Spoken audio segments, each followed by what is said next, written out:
I honestly think this next lesson that I've learned from Serena Williams is something really to rave home about, because it just shows how much tenacity she has, and how much self-belief she has, and how much, sort of, how very tunnel visioned she might have been, and in the beginning of her career, and even after, when she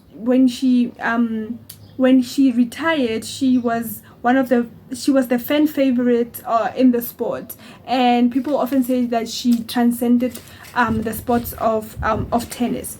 Now this lesson that is so important, that I think, got her that far and gave her the sort of longevity to be able to play tennis for that long at number one, is don't listen to your haters. How do you deal with the haters? Who listens to haters? You could redo one match.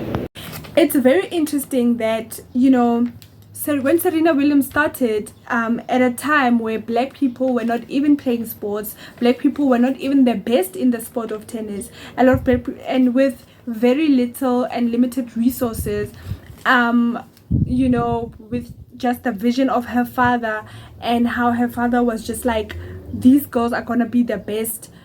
These girls, meaning Serena Williams and her sister Venus Williams, saying these girls are gonna be the best tennis players in the world, and I mean, who cares? Like, I'm sure in the 90s, in whatever, because this old man, he's crazy. Like, where did he ever see black people play tennis, or just whatever, like, just when has he ever seen black people play tennis, and black women? And also, you have to understand, like, at the time also, it's a sport, and there's no ratings, like, for women in that sport. The ratings were lower than the ratings of men, and as time went on, people actually tuned in to watch how Serena Williams played. So don't listen to your haters. It's very important. I think when one of Texas, Yes. Billie Jean, my memory is that she crushed Yeah, Bobby Riggs. She beat him pretty good. Right. Now, Girl power. is there what would happen if something like that occurred today? Well, who would it be? Well, I don't know. Let's say you Okay. would be the I was hoping you'd say. all right, feminine side, and me. And you. Oh. Well, actually, it's funny because Andy Murray, he was been joking about myself and him playing a match, and I'm like, Andy, seriously, like, are you kidding me? Because for me, tennis and men's tennis and women's tennis are completely almost two separate sports. So I'm like, if I were to play Andy Murray, I would lose 6-0, 6-0 in 5 to 6 minutes, maybe 10 minutes, because no, it's true. It's true. It's a completely different sport. The men are a lot faster, and they serve harder, they hit harder. It's just a different game, and I love to play women. Even in her career, just there were so many misogynistic things that she had to go through. People would say she looks like a man, which she doesn't, which is crazy, because women are allowed to be strong too, and women have muscles. And they would say she looks like a man. And I was looking at an interview with this other guy, David Letterman, and he was poking fun at her by saying, oh, would she be interested in playing with the men, like, does she want to, like, in a joking way, and it's also been one of the most tested, in terms of tested for drug use athletes. Why didn't get? Excuse me, can you talk louder so everyone can hear you asking me about my drugs? Okay. I've never tested positive. I've always gotten TB, so you should fact check that. It's, just to show how she's been nitpicked by the sports, how her reactions to these people at first, people not believing that a black girl can actually do that, and how people would say to her blatantly, like, you don't look like, you're not feminine enough, or you are not whatever enough, you're not maybe rich enough. And also because you have to understand, like, she comes from very humble beginnings, so you have to understand the classism that comes with playing a sports like tennis, the misogynistic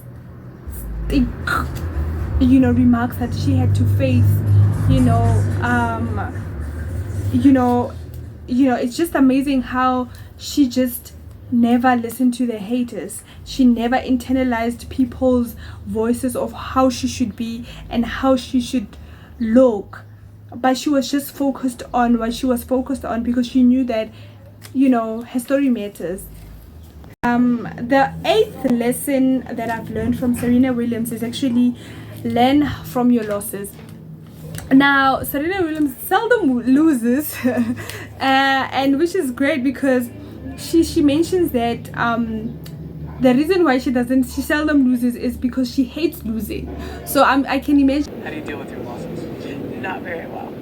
Her losing. She says when she loses, she just takes 2 days off, and she she just focuses on why did she lose, like not even 2 days off, like voluntarily, but her body's just like, oh my god, I lost. And she mentions that because she hates losing so much, that she makes sure that it takes a very long time for her after the loss, it takes a very long time for her to lose again, because she would have learned from every single thing that made her lose, because being one of the first few females in tennis also comes with that pressure of people want to see you actually lose. So a lot of people wanted to see her lose, and she was aware of that, and she's mentioned that, like, it was just like when she loses, it's a big thing. People are just so happy about like every time she loses. So it just shows that even the best, the greatest of all time, people lose. And it's not about losing, really. It's not about losing, is something that you cannot control. But when it does happen, learn from your losses. She mentioned that she was once so down, and she had to have heart surgery, and she didn't imagine that she'll ever play tennis again. And when she came out of that, it made her even stronger, and it made her drive even more, because she knows how it feels like to be down.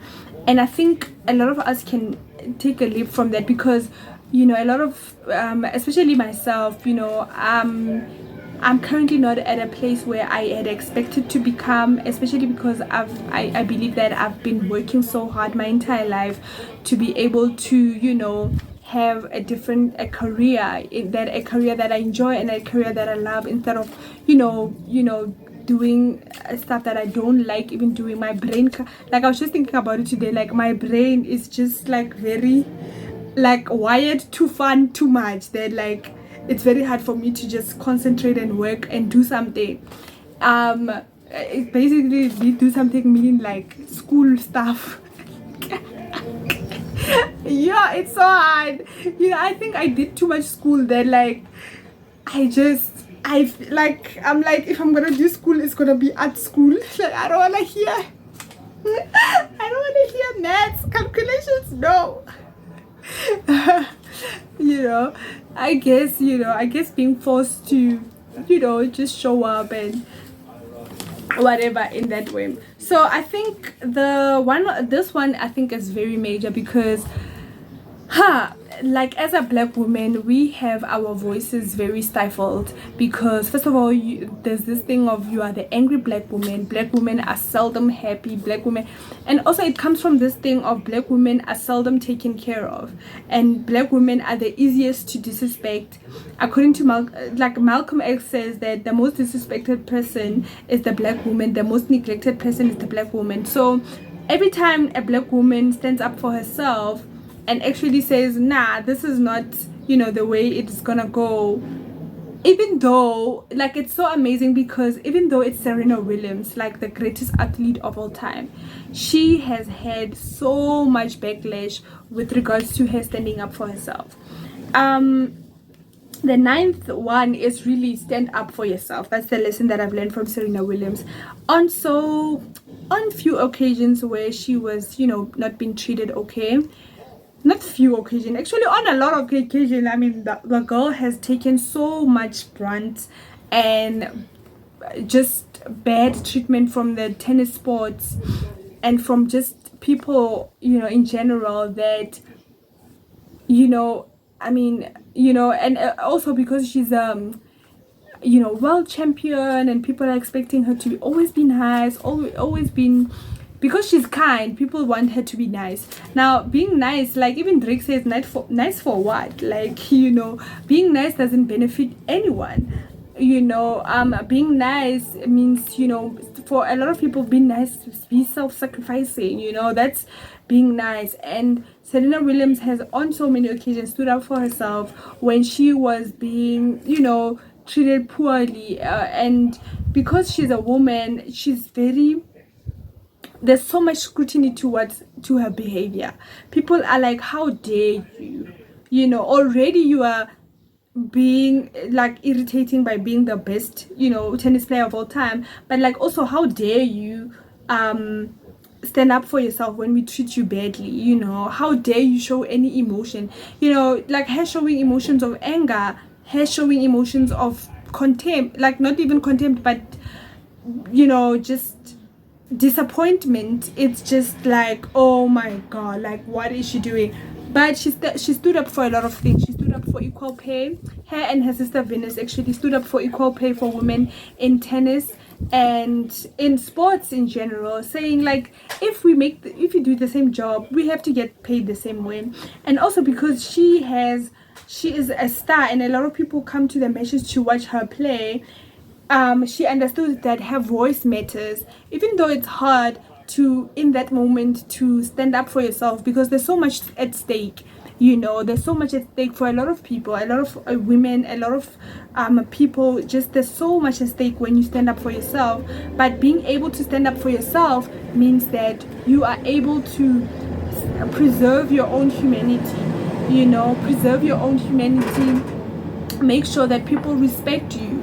It's so amazing that, like, even the greatest athlete of all time has to face, these kind of, you'd think that people are gonna like worship the ground that she walks on, but I guess that's how the world treats black women. Now, the 10th lesson that I've learned from Serena Williams, which is so important, and I guess every lesson really, when I was watching her story, was very important, but this one is just to make your life easier.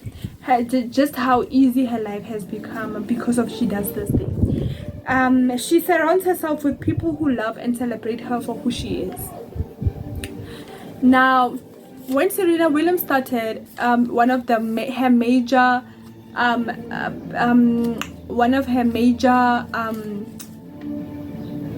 her major supporters, her major people that propelled her to do better and to play in the way that she was playing was her father. And her father had this vision, of creating these world champion athletes with her sisters.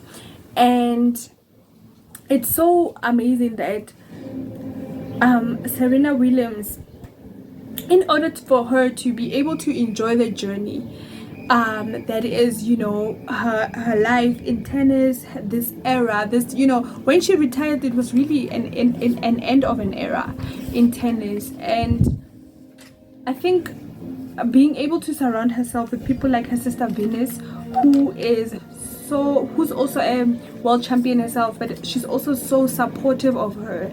And because she understands her struggle, she understands her plight, she understands that just surround yourself with people that take care of you, because as a human being, it's just very hard to face the world face the world and to conquer and to get through all those days, even if it's just, you know, small days of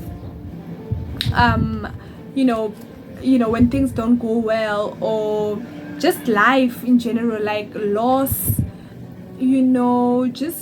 just life happening. You are able to have people that actually care about you, and people that can support you, and people that can take care of you. And I love what her sister Venus said one day. She says family is very important, and it's a privilege that they have each other to hold on to. And for other people, they have to create those kind of families for themselves. Like for me personally, I don't have my family, they hate me. Why am I laughing? My family, yeah, like, basically I have to tell the truth. Oh god. But my family, some people's families are not as supportive or whatever. Like my family, one mistake, if I lose something, then I just lost. Instead of being sad. But anyway, so I think that's one thing that I've taken from Serena Williams. Surround yourself with people that love you and celebrate you. And you can see even with her husband, who is just like, that is gold. Like for me, that is gold. Like, ooh, child, like he's tall, he's smart, he is supportive, he is not threatened by her, he is a great father. I mean, he goes to tennis matches. He's the courtside bay. If there was a tennis basketball wives or something like that, he'll be that guy. And but also he's very talented in his own right. He is the inventor of Reddit. He does so many things, and it just shows that when you surround yourself with people that love you, and just for who you are, and also for who you are as a person, and also for what you do, they celebrate what you do, they motivate what you do, you can even go further than what you think you are capable of. So I think that's what I've learned. I think for me, that's one of my major holdbacks was like my family, but we fixed that. We fixed that. Now this is the highlight of this. When I was doing this doing this research on Serena Williams, I think this was the one of the major highlights. And I think I started with the video mentioning that your light is important. The story of Serena Williams teaches us that our light is very important. And I said I'm gonna say I'm not gonna say a lot, but I guess we're gonna get there. That's how we learn, and that's how we improve. But your light is very important. I think when she started out in tennis, at a time where very few black people were winning, not even like let alone winning, but were in the sport, she sort of understood that her light and her story is so much more important than her. I think when you understand that your story is so much bigger than you, and that our light, every human being has their own light, and that light needs to shine, no matter if they are booing you, no matter if people are calling you whatever, no matter what people say about your body, no matter your background, no matter your imperfections, no matter that you think I think that's what maybe pushed her, and just beyond her own human capabilities, because as human beings we get so many hurdles in this journey of life, and to become the greatest of all time, that it means that she has more wins than losses.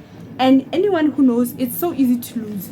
Losing is so easy, but winning consistently on that level for that many years, for over 30 years, being the best from your debut to the day you retire, being the best, like being thrown so many things, but she continued to shine her light, because she knew that her light was so important.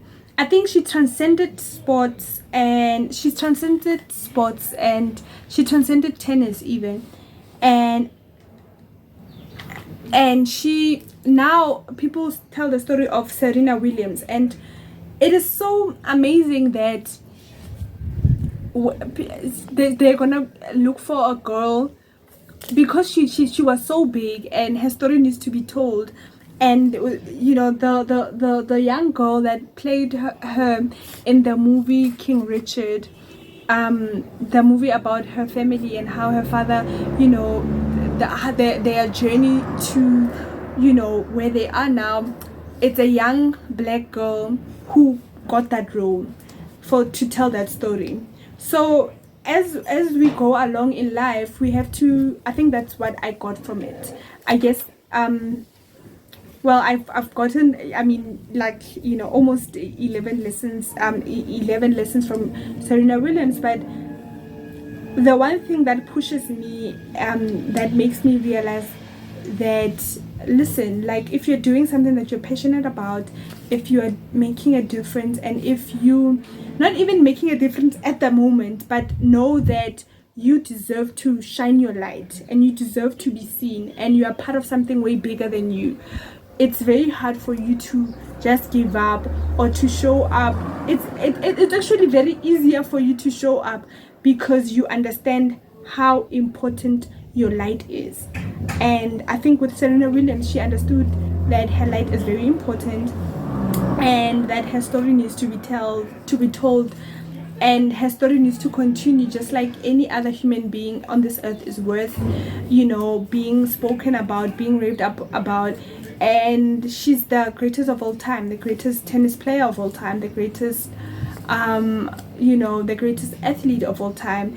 And she did it with long nails, a big ass, like strong arms, you know, like very, like, with fashion, looking good, make like, and she did it, most importantly, she did it by being herself. So I am so inspired by this story of Serena Williams, of how, you know, we all deserve all our lives deserve to shine, no matter for where we come from, you know, in spite of, you know, our imperfections. And I think if we focus on what makes us different, instead of, you know, celebrating our differences, we're gonna miss a lot of we're gonna miss our mark, you know. And I think, like, every day when I wake up, I'm like, my light needs to shine. Like, people need my light, you know, in whatever, you know, creative thing that I do. And I understand, like, my light needs to shine. Like, people need my light. I'm way part of something way bigger. And to show how, you know, she, you know, even transcended music. She transcended, I mean, she transcended tennis. Now, you know, she's a fashion designer. She's you know, she dances with Beyonce. It shows that, you know, like, no, where you come from doesn't matter. You just shine your light, you know. And this is okay. Those lessons are over now. I think I just want to say my message to Serena Williams, I think, you know, miracles do happen. What if she sees this video one day and she's like, wow, this girl maybe knows her. I'm wondering, like, did I get her right? Because when I saw, like, when I was just, like, getting to know her and studying her, I realized how much, like, fun she is. So I'm like, girl, Serena Williams,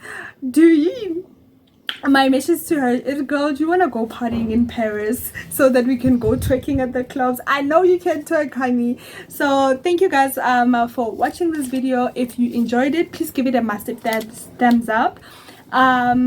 Just comment with some of, you know, the lessons that you've maybe learned from Serena Williams, you know, her as, you know, the greatest, you know, a black woman being the greatest. That's crazy, you know. Please just comment down below what you thought about this video. Did I miss the mark? Like, am I right about the things that I've gathered about Serena Williams?